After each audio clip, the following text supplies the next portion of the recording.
Only goes 30 minutes. Here's part 2. That grease looks real brown because don't forget I started out with bacon grease, a little bit of bacon. So we're just going to throw some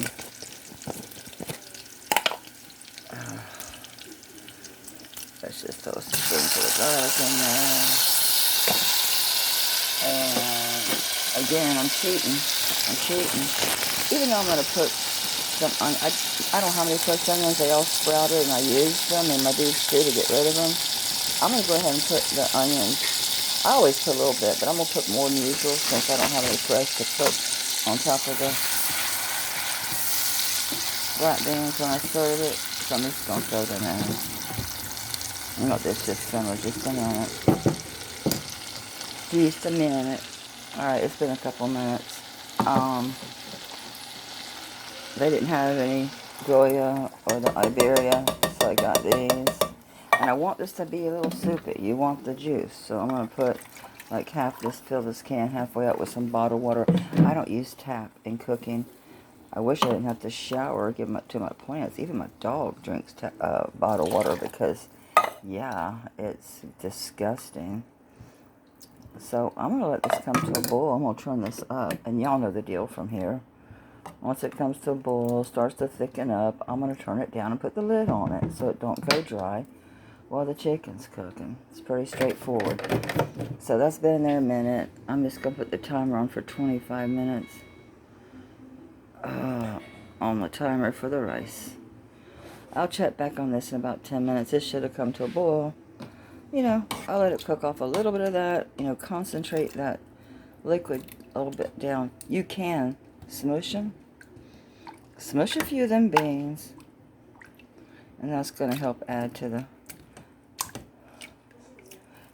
the color and the consistency. Because I ain't put no damn starch or nothing in my beans. Yeah, see, it makes a difference already. So it just helps with your depth of color. You just can squish some.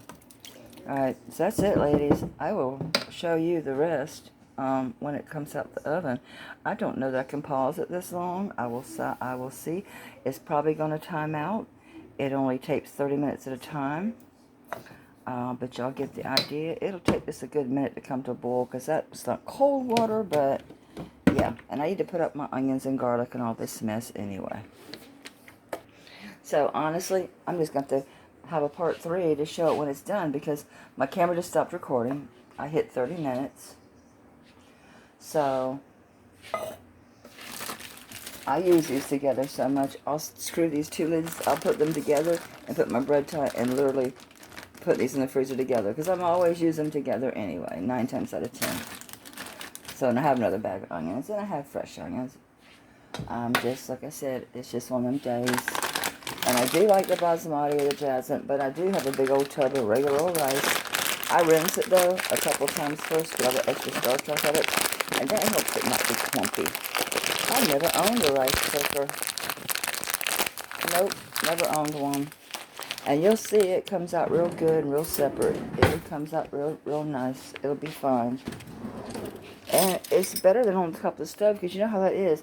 All it takes is that rice getting a little too hot, and especially these glass top stoves, controlling the temperature, that thing get hot as hell on you before you know it. And then you're kind of screwed. I mean, once that rice sticks, you can't stir it off the bottom. No, that's like a big no-no. Don't do that. So it's starting to come to a boil now. So, but I want it to boil for a minute. I want to thicken this up. I want it to condense a little bit so that soup ain't that thin. And it will. It'll thicken up. So, you rinse this real good. And my recycling bag's about to overflow. It is. But yes, I recycle everything I can. Alright. I keep this rice in a bag because I don't want, you know, we're in Florida, I ain't got to tell y'all. We get everything from freaking moths to mealy bugs. So let me get this sealed up. And like I said, I tie these together because I'm always using them together. So I'm just reaching here and grab them. But But I got one that's just onions too, and some other little random vegetables. I know that's boiling awful hard, but it's fine. It's a non-stick pan. I wouldn't boil it that hard probably, and stainless. But these are those Blue Diamond. I like them. They put a sear on stuff just like a stainless. I have scratched them. I got some that are pretty beat up. Yeah, this needs to go a little bit. I'm going to turn it down some, but leave the top off so it can reduce. So I got it on medium high. I'm going to just walk away from it for like 10 minutes, and then I'll put the lid on it to preserve what liquid is left. Put this back in the fridge. Oh, I got more berries to chop. Let's see what else needs to go in there. There was something. Oh, my stock. Yeah, I'll make some green beans. I'll use that. I'm telling y'all, you make green beans.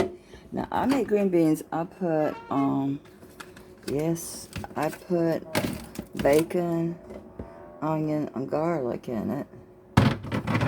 And then I get my beans in there and turn them around good. And then I put the chicken stock in it.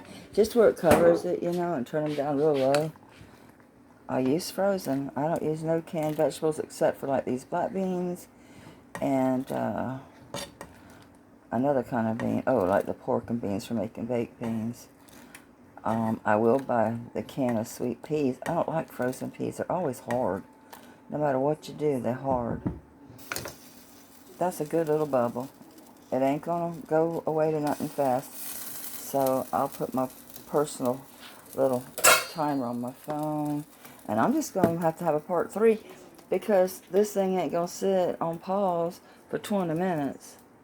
So yeah, that rice is just in the middle of the oven up in there at 350. It smells good already. Alright, let me get my dishes in the sink because I got to empty it and I can fill it back up. That store-bought shit, I found it in the back of the refrigerator. I think Mike picked it up at Thanksgiving or something.